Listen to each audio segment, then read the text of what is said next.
O Japão é um dos países mais seguros do planeta. O crime por lá é muito baixo e a qualidade de vida é muito boa. Porém, até mesmo em um lugar bom como esse, existe um lado negro, e esse lado é muito sombrio e desolador. Então nesse vídeo vamos explorar 4 casos insanos que realmente demonstram o lado negro do Japão e nos mostram que até em um lugar que achamos ser seguro, precisamos confiar nos nossos instintos e sempre manter nossa atenção.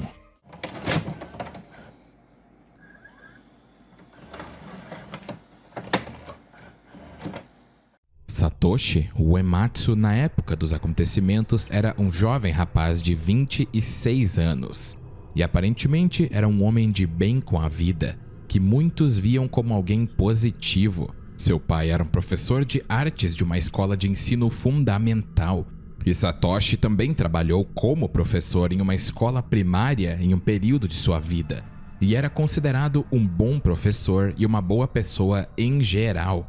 Mas tudo mudou quando ele começou a trabalhar em uma clínica de pessoas com deficiências como deficiências intelectuais e deficiências físicas, uma clínica chamada Tsukui Yamayuri. Em fevereiro de 2016, Satoshi inclusive tentou entregar em mãos uma carta a Tadamori Oshima, o presidente da Câmara dos Representantes do Japão, e ele inclusive foi na casa de Oshima em Tóquio, mas é claro que ele foi impedido pela segurança.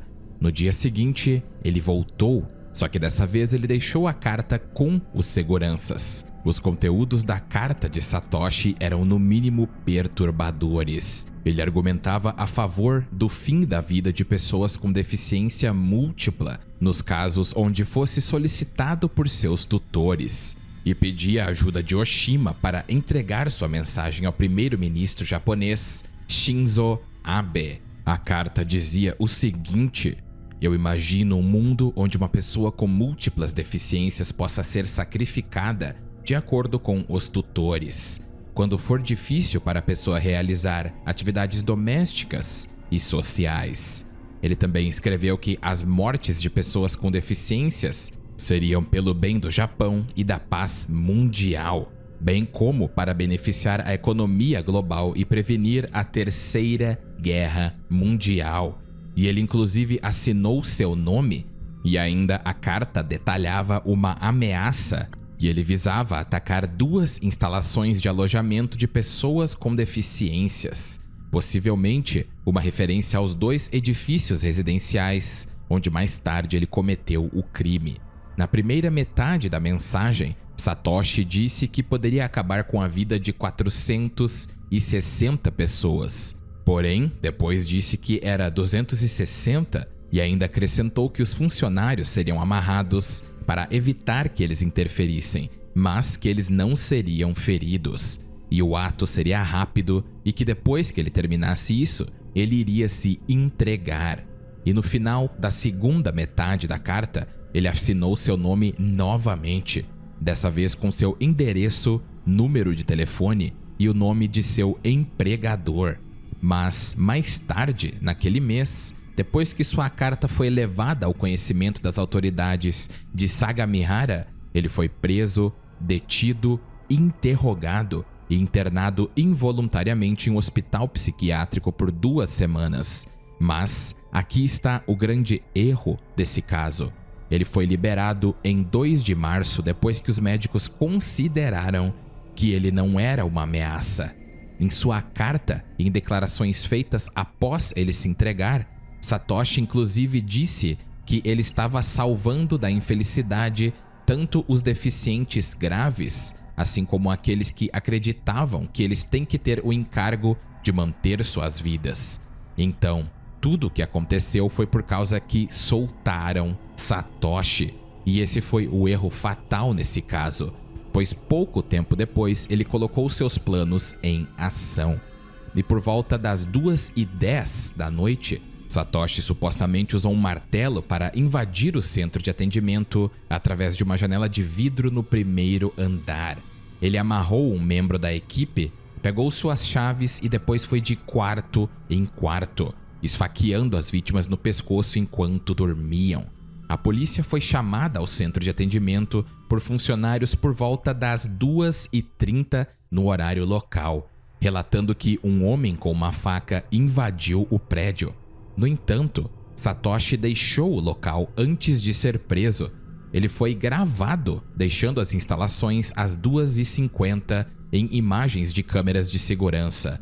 A polícia armada entrou no prédio por volta das 3 horas. Então se depararam com a cena do crime. 29 ambulâncias foram enviadas para a instalação. Satoshi se entregou na delegacia de polícia de Tsukui 2 horas após o incidente, com uma sacola contendo facas de cozinha e outras ferramentas pontiagudas manchadas de sangue. Uma faca teria sido encontrada em seu carro do lado de fora da delegacia. Satoshi acabou com a vida de 10 mulheres e 9 homens, com idades entre 18 e 70 anos, e feriu mais de 26 pessoas, sendo que 13 dessas foram feridas gravemente. Em 20 de fevereiro de 2017, Satoshi foi considerado mentalmente competente para ser julgado. Em 24 de fevereiro de 2019, ele recebeu 19 acusações de assassinato, 24 acusações de tentativa de homicídio, 2 acusações de confinamento ilegal, 3 acusações de confinamento ilegal, 1 acusação de entrada ilegal e 1 acusação de violação da lei de posse de armas de fogo e espadas no Japão.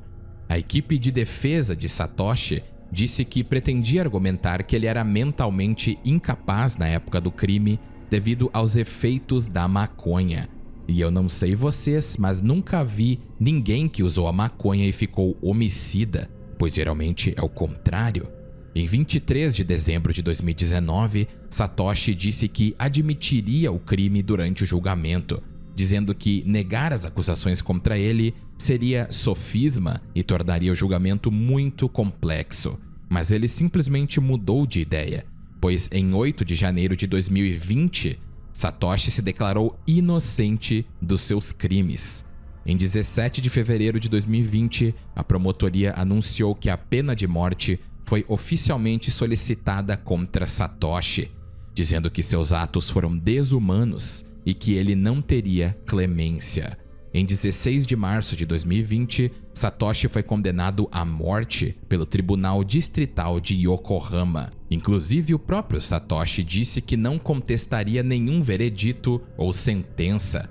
Em 30 de março de 2020, a sentença de morte de Satoshi foi finalizada e em abril de 2022, 2 anos após sua sentença, Satoshi apelou para um novo julgamento de seu caso, e a petição está pendente nos tribunais desde julho de 2022. Os atos de Satoshi foram considerados como os atos mais grotescos já cometidos no solo japonês após a guerra, e ele próprio diz não se arrepender.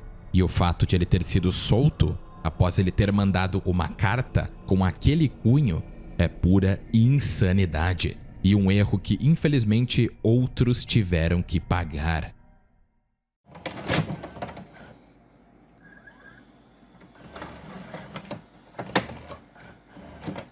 Na manhã de 23 de abril de 1994, um trabalhador do parque Inokashira foi verificar uma lata de lixo e encontrou 2 mãos, 2 pés, um ombro direito, um tornozelo e pedaços espalhados de carne e osso, totalizando 24 pedaços de um corpo humano em um saco de lixo. A cabeça, tórax e órgãos genitais nunca foram encontrados. O corpo foi determinado como sendo de um arquiteto de primeira classe, que foi visto vivo pela última vez por volta das 22 horas da noite anterior. Relatos não confirmados afirmam que alguém parecido com S foi abordado por 2 homens por volta da meia-noite de 23 de abril. E 2 homens entraram no parque por volta das 4 horas do dia 23 de abril. O corpo foi cortado em pedaços de 20 centímetros e o músculo foi cuidadosamente cortado. Depois disso, o corpo foi cuidadosamente lavado e todo o sangue drenado. Isso exigiria as habilidades de um médico altamente treinado. O corpo não foi espancado e não havia vestígios de drogas, portanto, a causa da morte não pôde ser determinada. Havia leves vestígios de sangramento interno no músculo, indicando que o homem pode ter sido cortado enquanto ainda estava vivo. Cada amigo e conhecido de S foi entrevistado longamente e seu quarto foi minuciosamente revistado, mas nenhuma evidência ou testemunho pôde ser obtido. 11 meses depois, muitos oficiais da equipe de investigação foram recrutados para investigar o ataque com gás sarin. Em 2009, o prazo prescricional expirou. Caso esse prazo acabe, a reclamação poderá deixar de ser postulada ou, caso seja, poderá ser indeferida por ter sido arquivado após o período de prescrição legal. Quando o Estatuto de Limitações expira em um processo criminal, os tribunais não têm mais jurisdição. A maioria dos crimes comuns que prescrevem são distinguidos dos crimes particularmente graves, porque esses últimos podem ser apresentados a qualquer momento, transformando esse caso em uma parte da história sombria do Japão, um lado que é melhor ser exposto para que isso não ocorra conosco ou nossos entes queridos.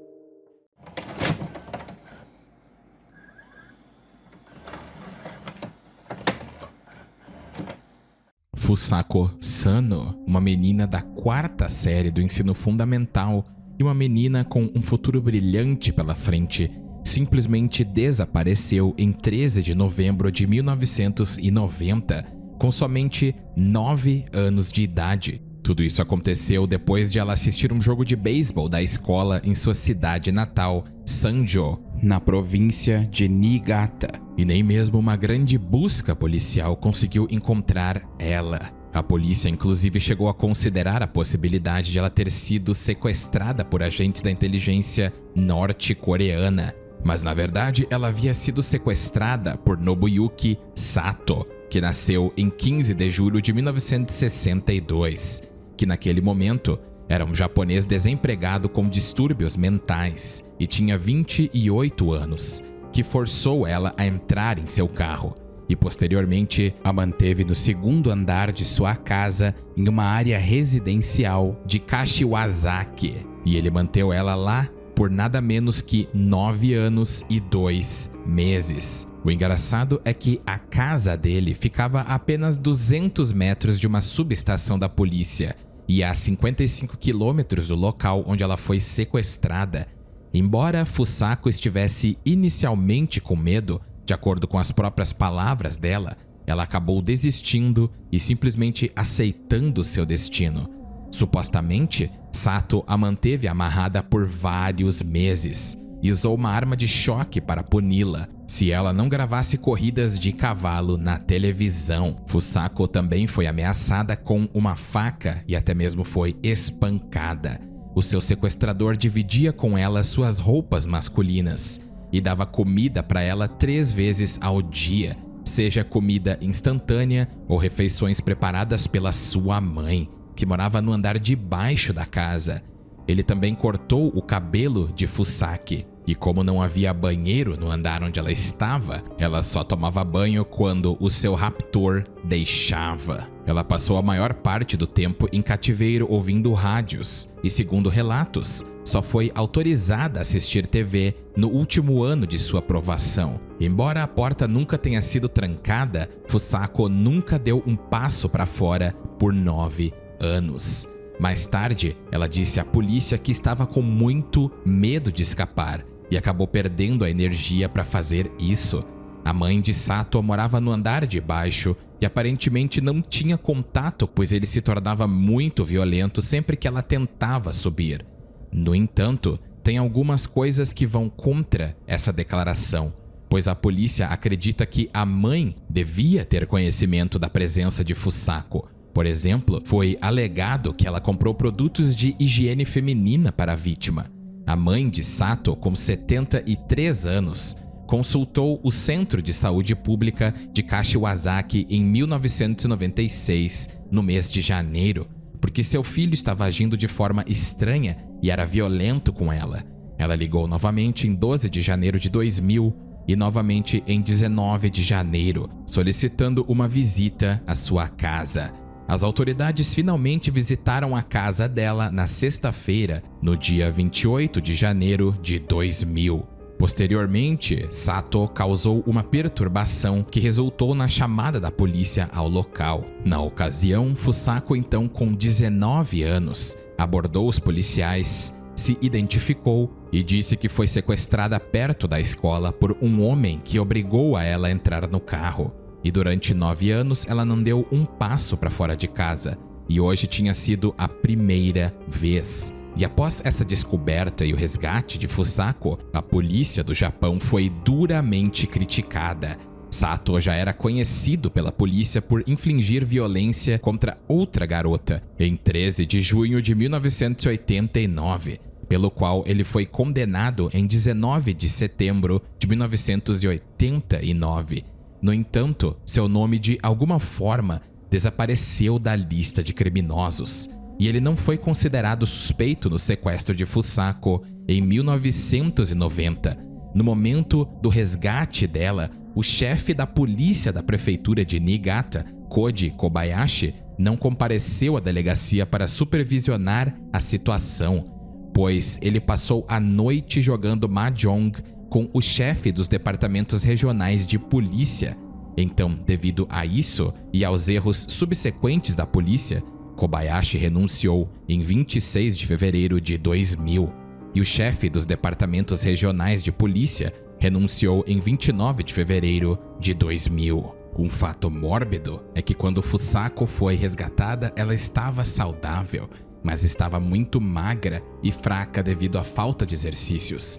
Ela mal conseguia andar. E devido à falta de exposição ao sol, ela também tinha um tom de pele muito claro e sofria de icterícia, enquanto seu corpo era o de uma mulher de 19 anos. Mentalmente, ela agia como uma criança e também sofria de transtorno de estresse pós-traumático. Logo após sua libertação, Fusako se reuniu com sua família e sua mãe inicialmente não reconheceu ela, pois a última vez que ela tinha visto sua filha foi quando ela tinha 9 anos. E nos anos seguintes à sua libertação, a saúde física de Fusako melhorou e ela agora ajuda no arrozal de sua família.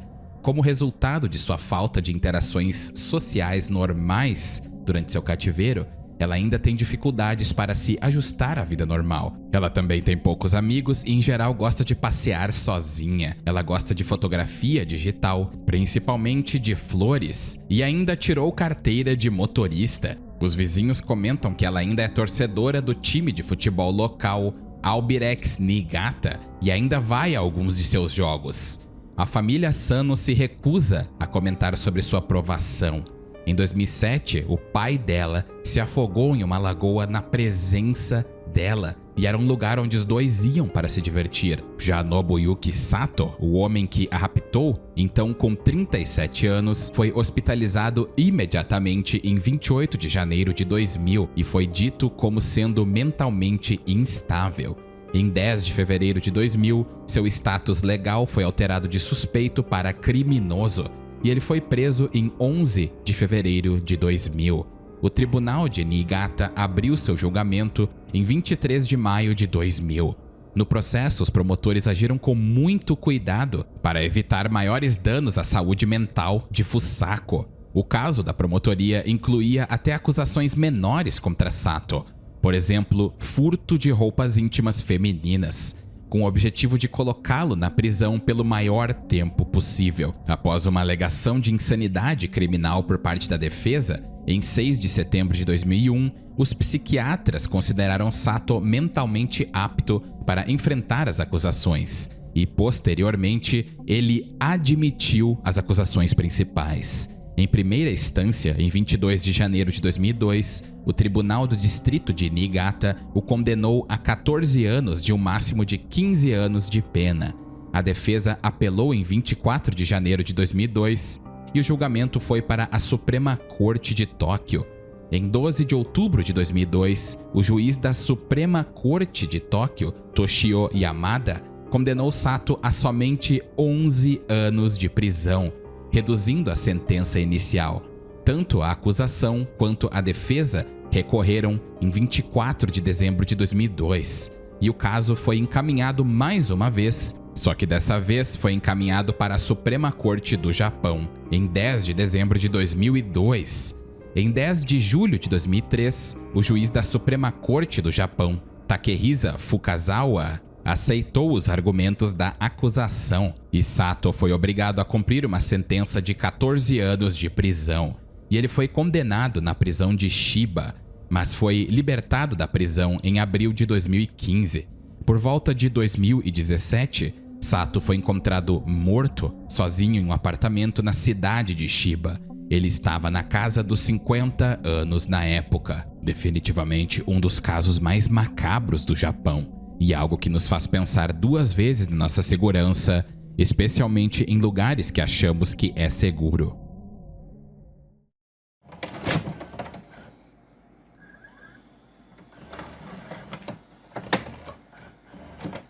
Sayoko Minamino era uma jovem com futuro brilhante, que nasceu em 1961. Ela era estudante na Universidade Kindai, em Osaka. Em algum momento, nos anos 80, ela conseguiu um emprego de meio período e economizou o dinheiro que ganhava com esse trabalho desde sua juventude, pois ela sempre quis viajar pelo mundo. E em 5 de abril de 1989, ela conseguiu esse dinheiro e deixou o Japão para viajar pelo mundo. Ela começou a sua jornada no sudeste da Ásia e então visitou a China, União Soviética, o Oriente Médio, a África, a Índia e no final de março de 1990 ela visitaria o país do Himalaia, o Nepal. Durante suas viagens, ela enviava fotos e cartas para sua família no Japão, todas as semanas, para que eles soubessem do seu paradeiro e o que ela estava fazendo. O início dos anos 90 foi uma época selvagem em seu destino final. O Nepal, começando em 18 de fevereiro de 1990, durando até 8 de abril do mesmo ano. O país passaria por vários protestos buscando acabar com a monarquia absoluta, em um evento que foi apelidado de a Revolução Nepalesa. Apesar do ambiente, Sayoko não recuou e queria fazer uma turnê pelo país. Em 3 de abril de 1990, ela enviou a última carta para sua família. Nesta carta, ela diz à família que ela estará indo para a cordilheira do Himalaia por cerca de 4 semanas. Quando essas 4 semanas se passaram, a sua família no Japão não teve notícias dela. Eles começaram a ficar preocupados e então contataram a embaixada japonesa. A embaixada pressionou as autoridades do Nepal a abrir uma investigação sobre seu desaparecimento. E eles iniciaram uma investigação e busca por Sayoko. Eles descobriram que ela se hospedou em um hotel em Pokhara, uma cidade que fica a cerca de 6 horas de carro da capital nepalesa de Katmandu, onde ela enviou a carta para sua família. Sua família voou para o Nepal para procurar Sayoko e eles, junto com a polícia, revistaram o quarto de hotel em que ela estava hospedada e descobriram que todos os seus pertences, como roupa e equipamentos de montanhismo, foram deixados intactos, o que significa que ela provavelmente planejava voltar mais tarde e ainda não havia começado sua jornada para o Himalaia. A embaixada do Nepal e do Japão divulgaram um comunicado afirmando que havia evidências inconclusivas para determinar se ela foi vítima de um crime ou morreu em um acidente. No entanto, este caso ainda não terminou, pois em meados de agosto de 1990, 4 meses depois, sua família recebeu um telefonema e, para sua surpresa, era Sayoko. Sua irmã, que atendeu rapidamente, entregou o telefone à mãe. Sayoko só disse que era doloroso e pede desculpas, e então começa a chorar por alguns segundos, antes do telefone ser desligado repentinamente. E aqui este caso termina. Se houve alguma investigação posterior após este telefonema, nunca foi divulgado, ou realmente essa investigação nunca foi feita. E não ficamos sabendo de fato o destino de Sayoko Minamino.